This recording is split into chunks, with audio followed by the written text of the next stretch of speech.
रहमानिर्रहीम। अज़ीज़ तलबा व तलबात, आपको ईद के बाद खुशामदीद कहता हूँ।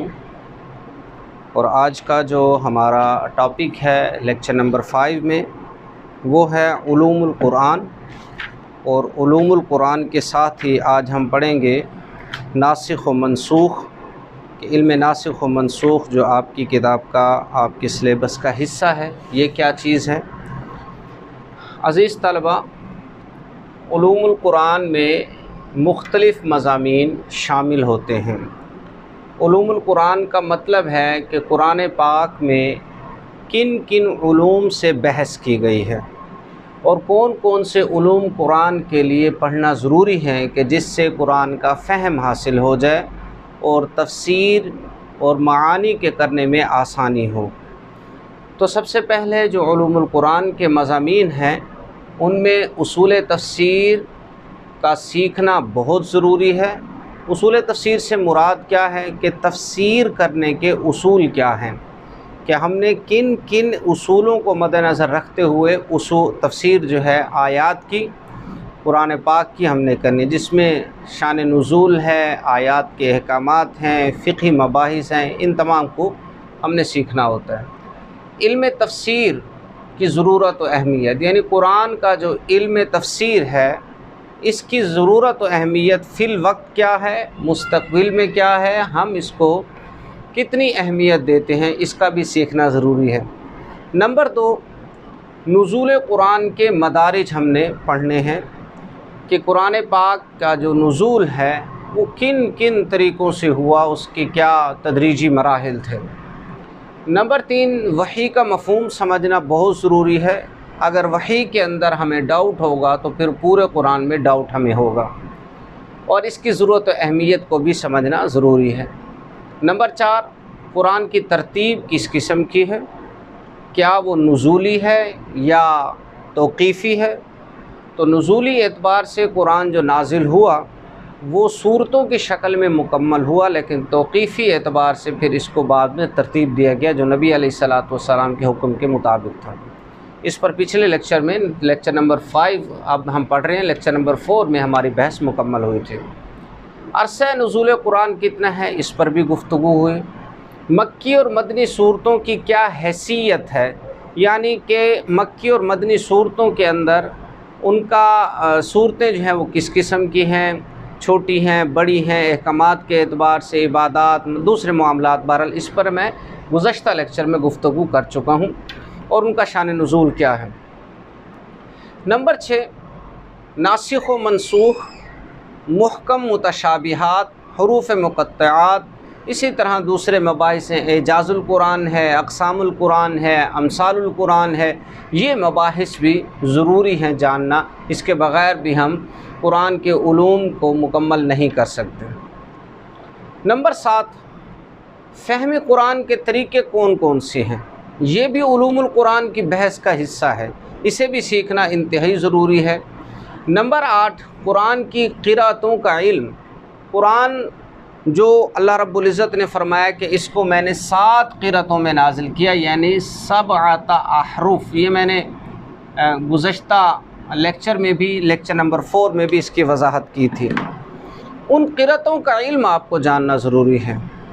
अरबी में क़िराअत कौन सी है, मिस्री क़िराअत कौन सी है, इसी तरह दूसरे जो ममालिक के अंदर क़ुर्रा हज़रात पढ़ते हैं वो किन किन क़िराअतों को या किन किन क़ुर्रा इमाम जो क़ुर्रा हैं उनको मद्देनज़र रखते हुए अपनी क़िराअतें या कुरान को पढ़ते हैं।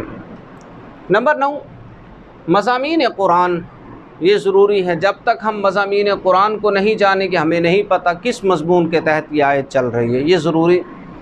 हिफाजत व किताबत कुरान का जानना ज़रूरी, इस पर भी बहस हमारी हो चुकी है। आज हम पढ़ रहे हैं, इसके साथ ही जो हमारा नेक्स्ट टॉपिक है वो है इल्म नासिख़ व मनसूख़। किसी भी आयत की तफ़सीर, सूरत की तफ़सीर, कुरान के मानी को, कुरान के अहकामात को समझने के लिए ये इंतहाई ज़रूरी है कि हमें इल्म नासिख़ व मनसूख़ का इल्म होना चाहिए। वो है क्या चीज़, इसके हवाले से भी आपके वजाहत में करता चलूँ। लुग़वी तारीफ़ के एतबार से एक चीज़ का दूसरी चीज़ से बदलना, एक हुक्म का दूसरे हुक्म से बदलना या इज़ाला करना, एक आयत का दूसरी आयत से बदलना। जैसा कि मैंने ये 2 आयतें बतौर दलील यहाँ लिख दी हैं। एक सूरत अन-नहल 101 नंबर आयत के वइज़ा बद्दलना आयतम मकान आया, और जब हम बदलना चाहते हैं एक आयत की जगह दूसरी आयत, ये हमारे पास पहली, मैंने इसको बतौर दलील यहाँ पेश किए हैं। इसी तरह कुरान की सूरत अल-बकरा आयत नंबर 106 के अंदर तो बिल्कुल वाज़ेह अल्लाह ने फरमाया कि मा नंसख मिन आयतिन औ नुनसिहा नअति बिखैरिम मिनहा औ मिस्लिहा, यानी जब हम कोई आयत मनसूख करते हैं या उसे भुला देते हैं तो इससे बेहतर या उसी जैसी कोई और आयत ले आते हैं। ये नासिख व मनसूख के ऊपर अल्लाह रब्बुल इज़्ज़त ने कुरान पाक के अंदर सूरत अल-बकरा आयत नंबर 106 पारा नंबर 1 बड़ी वाज़ेह तौर पर इसकी गुफ्तगू फरमाई। अच्छा, एक और बात हमारे सामने मुख्तलिफ़, क्योंकि हम कुरान की बहस कर रहे हैं तो कुरान से मुताल्लिक़ जो गुज़श्ता किताबें हैं हम उसको भी ज़ेर बहस लाएंगे, ताकि हमारी जो है मालूमात में भी इजाफ़ा हो और हमें ये भी मालूम हो कि क्या गुज़श्ता जो किताबें आई क्या उसमें भी ये चीज़ जो है नासिख और मनसूख का इल्म था या नहीं था। तो मैं चंद एक मिसालें आपके सामने पेश करूँगा। बाइबल में जो मिसालें मौजूद हैं, यानी मसलन बाइबल में है कि हज़रत याकूब अलैहिस्सलातु वस्सलाम की शरीयत में 2 बहनों से निकाह जायज़ था। बैक वक्त 2 बहनें एक निकाह में रखना जायज़ थी, और ख़ुद हज़रत याकूब अलैहिस्सलातु वस्सलाम की 2 बीवियाँ लिया और राहील आपस में बहनें थीं। लेकिन हज़रत मूसा अलैहिस्सलातु वस्सलाम की शरीयत में इसे नाजायज़ करार दे दिया गया, यानी यहाँ मनसूख हो गई कि 2 बहनें एक निकाह में नहीं हो सकती, और यही हुक्म कुरान ने बरकरार रखा।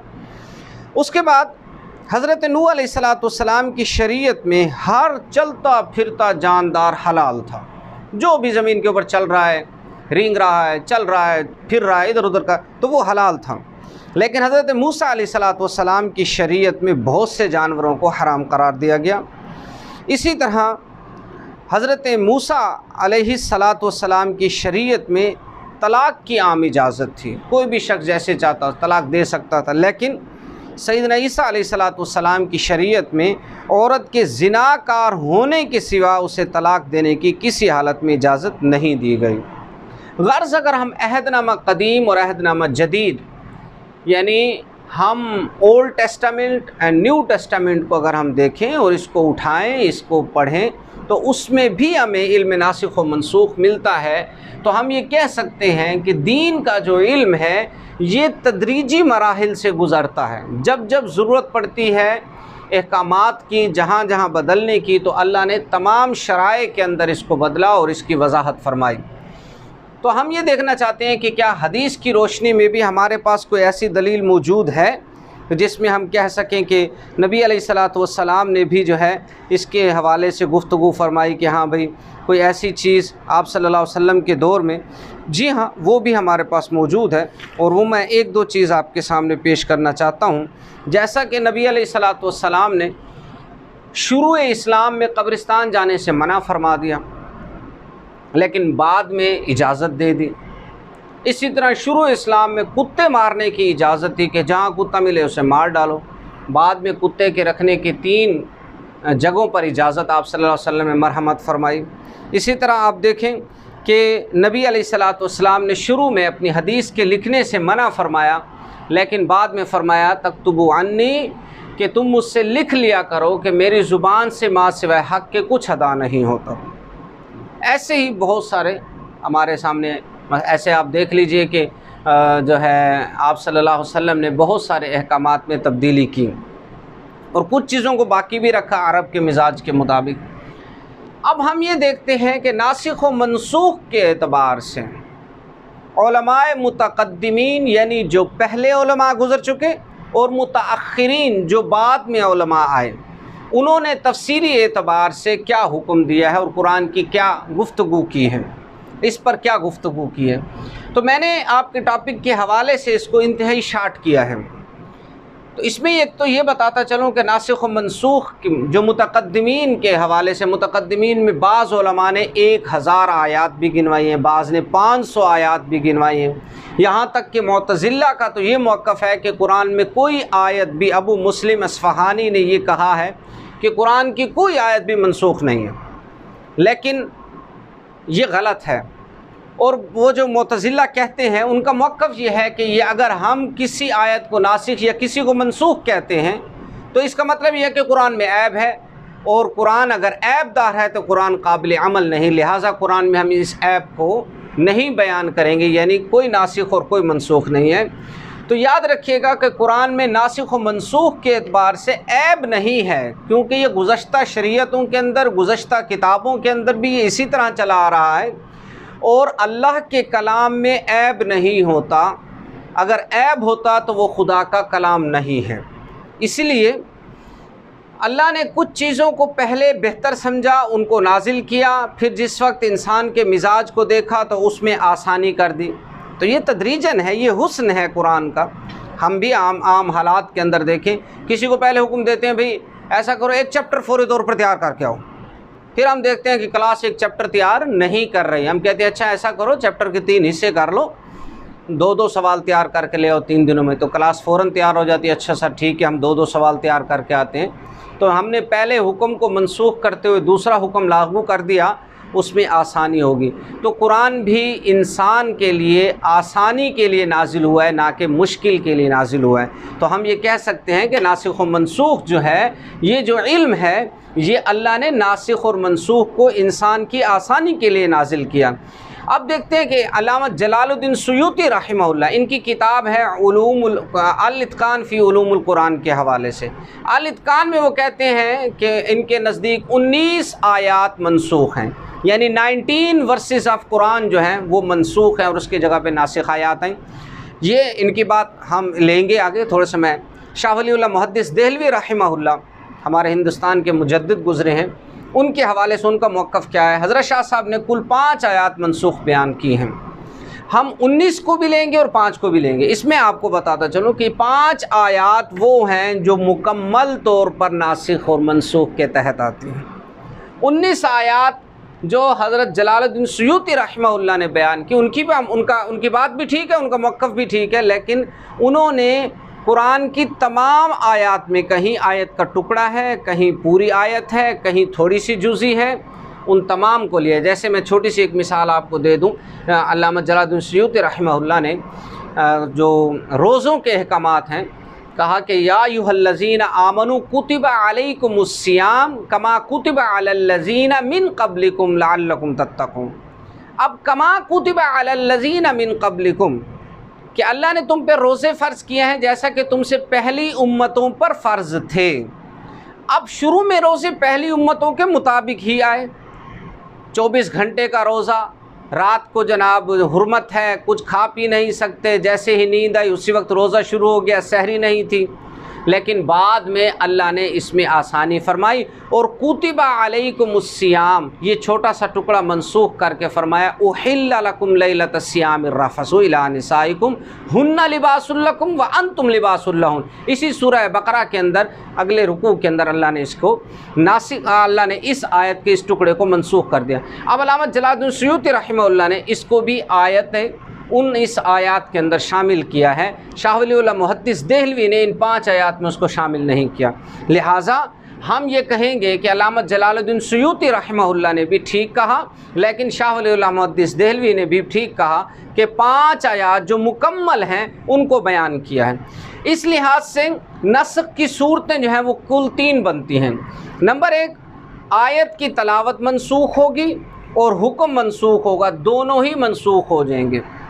जैसे इसमें एक आयत नाजिल हुई पहले, अश्शैख़ु वश्शैख़तु इज़ा ज़नाया, यानी कि जब बूढ़ा मर्द और बूढ़ी औरत ज़िना करेंगे, ये आयत भी मनसूख होगी और इसका हुक्म भी मनसूख हो गया। फिर इसकी जगह पर जो है सूरत अन-नूर की आयत में अल्लाह ने वजाहत फरमा दी। दूसरी चीज़, आयत की तलावत मनसूख, हुक्म बाकी। जैसे रजम की बात है, आयत की तलावत नहीं है लेकिन उसका हुक्म बाकी है। नंबर 3, आयत की तलावत बाकी और हुक्म मनसूख। ये आगे सूरतें हमारे सामने आ रही हैं। उसमें आयत की अब यहाँ पर जो है यहाँ तलावत भी बाकी है और हुक्म मनसूख है, फिर आगे उसका नासिख आ रहा है। तो मैं इसकी वजाहत करता चलूँ। नंबर 1 सूरतुल बकरा आयत नंबर 180। उम्मीद करता हूँ कि आपको कैमरे की आँख जो है बिल्कुल वाज़े तौर पर दिखा रही होगी। कुतिबा अलैकुम इज़ा हज़रा अहदकुमुल मौत। शुरू इस्लाम के अंदर वसीयत फ़र्ज़ थी कि जो भी मरने लगता था कहा जाता था कि पहले वसीयत करो। फिर बाद में बहुत सारे ऐसे वाक़यात हुए कि लोग मरने लगे वसीयत नहीं करके, जिसकी वजह से विरासत के मसाइल क्रिएट हो गए, मसाइल जन्म लेने लगे। तो अल्लाह ने सूरतुन निसा के अंदर पूरा रुकू नाजिल किया, यूसीकुमुल्लाहु फ़ी औलादिकुम लिज़्ज़करि मिस्लु हज़्ज़िल उन्सयैन। ये अल्लाह ने तुम पर फ़र्ज़ कर दी तुम्हारी औलाद के मुताल्लिक़ कि एक मुज़क्कर का हिस्सा दो औरतों के बराबर होगा, यानी यहाँ विरासत की तकसीम अल्लाह ने सिखा दी। तो सूरतुन निसा की ये आयत यूसीकुमुल्लाह कुतिबा अलैकुम इज़ा हज़रा की नासिख आयत हुई। दूसरी आयत जिहाद के अंदर, मैदान जिहाद में अल्लाह ने जो मुजाहिदीन थे उनका भी जो यूँ समझ लीजिए पलटून बनाया, रेजिमेंट जिसको हम कहते हैं, या पलटून या उनके ग्रोह जो है उनकी तखसीस की। शुरू के अंदर ये था यकुम मिनकुम इशरून साबिरून यगलिबू मिअतैन, यानी 20 मुजाहिदीन 200 काफरों के ऊपर गालिब होंगे, यानी 20 का मुकाबला 200 से कराया। इट मीन के एक मुसलमान का मुकाबला 10 से कराया। शुरू के अंदर ग़ज़वा बदर के अंदर यही मामला था। फिर बाद में अल्लाह ने इस हुक्म में तख़फ़ीफ़ फरमा दी, यानी सूरह अनफ़ाल की आयत नंबर 65 में अल्लाह ने ये हुक्म दिया। आयत नंबर 66 के अंदर अल्लाह ने इस आयत में तख़फ़ीफ़ फरमा कर फरमाया अल-आन ख़फ़फ़ल्लाहु अन्कुम व आलिम अन्ना फ़ीकुम ज़अफ़ा, यानी अब अल्लाह ने तुम्हारे लिए तख़फ़ीफ़ कर दी है और अल्लाह तुम्हारे अंदर जानता है कि क्या है, ज़ुअफ़ पैदा हुआ है। और आगे इसी आयत के अंदर अल्लाह ने फरमाया कि अल-आन ख़फ़फ़ल्लाह के अंदर अल्लाह ने फरमाया फ़इन यकुम मिनकुम मिअतुन साबिरतुन यग़लिबू मिअतैन, फरमाया कि बोझ तुम्हारा हल्का कि 100 अगर 100 सब्र करने वाले हों, यग़लिबू यहाँ पर जो अल्लाह ने फ़इन यकुम मिनकुम मिअतुन साबिरतुन यग़लिबू मिअतैन, यानी अब 100 का मुकाबला दूसरी आयत में 200 के साथ कर दिया। इसका मतलब यह है कि एक मोमिन का मुकाबला 2 काफरों से कर दिया। लिहाजा पहली आयत मनसूख, हुक्मन मनसूख, लेकिन तिलावतन बाकी। दूसरी आयत जो है ये तिलावतन भी बाकी और हुक्मन भी बाकी। इन सूरतों को भी आपने याद रखना है। नंबर 3 आयत आ गई इज़ा नाजयतुमुर रसूला फ़क़द्दिमू बैन यदै नजवाकुम सदक़ा। आयत सूरतुल मुजादला आयत नंबर 12। ये जो आयत अल्लाह ने नाजिल की थी, ये किस लिए की थी कि मुनाफिकीन नबी अलैहिस्सलातु वस्सलाम की महफ़िल में जाते थे और आप सल्लल्लाहु अलैहि वसल्लम से जो गुफ्तगू फरमा रहे होते थे मदीने के अंदर, वो क्या करते कि सुन लेते और फिर जाकर यहूदियों को उसकी मुखबरी देते। तो अल्लाह ने इनका जो है रास्ता रोकने के लिए इन पर सदक़े को वाजिब कर दिया कि जो कोई नबी अलैहिस्सलातु वस्सलाम से मुलाकात के लिए जाएगा पहले सदका निकाल के जाए। अब मुनाफिक के लिए सदका बड़ा भारी है, वो सदका नहीं निकालता, मर जाएगा सदका नहीं निकालेगा। फिर जब देखा कि अब मोमिन मुसलमानों के लिए सदका निकालना जो है मुश्किल हो गया, तो अल्लाह ने उसमें तख़फ़ीफ़ कर दी। फ़इज़ लम तफ़अलू वताबल्लाहु अलैकुम सूरतुल मुजादला आयत नंबर 13। अब तुम पर जो है सदका माफ़ कर दिया गया। अब जो भी जाएगा जाकर जो है नबी अलैहिस्सलातु वस्सलाम की महफ़िल में बग़ैर सदक़े के बैठ सकता है, यानी इस पर किसी किस्म की गिरफ्त नहीं होगी। अब आयत नंबर 4 सूरतुल अहज़ाब आयत नंबर 51 ला यहिल्लु लकन निसाउ मिन बादु वला अन तबद्दल बिहिन्ना मिन अज़वाज। नबी अलैहिस्सलातु वस्सलाम को इस आयत में मना किया गया था कि अब आप इन अज़वाज के बाद आप पर जो है दूसरी यानी एक और किसी भी खातून के साथ निकाह जायज़ नहीं है। ये पहले हुक्म था। फिर इसकी तख़सीस यानी इसकी जो तनसीख थी इस आयत से की गई, या अय्युहन नबिय्यु इन्ना अहललना लका अज़वाजका अल्लाती आतैता उजूरहुन्ना। ए नबी सल्लल्लाहु अलैहि वसल्लम, हमने आपके लिए हलाल करार दी हैं औरतें जो आपके पास, जिनको आप हक महर अदा कर दें, यानी आपके लिए वो जो हद बंदी थी निकाह की वो ख़त्म कर दिया। आप जिन औरतों से चाहे निकाह कर सकते हैं। ये नासिख आयत ठहरी। अब 5वीं आयत मनसूख कौन सी हुई? या अय्युहल मुज़्ज़म्मिलु कुमिल लैला इल्ला कलीला निस्फ़हु अविन कुस मिन्हु कलीला। सूरतुल मुज़्ज़म्मिल आयत नंबर 1 कि ए कमली ओढ़ने वाले, खड़े हो जाइए रात के कुछ हिस्से में, आधा या उससे कम। आप जितनी भी तलावत करें, यानी ये तलावत का हुक्म जो था वो इंतहाई सख्त था, फिर अल्लाह ने इसमें तखफ़ीफ़ कर दी। नासिक कौन सी आयत थी? सूरतुल मुज़्ज़म्मिल आयत नंबर 20, आलिमा अल्लन तुहसूहु फताब अलैकुम फ़क़रऊ मा तयस्सर मिनल कुरान, कि आपको जो कुरान में आसान लगे आप तलावत कर लें।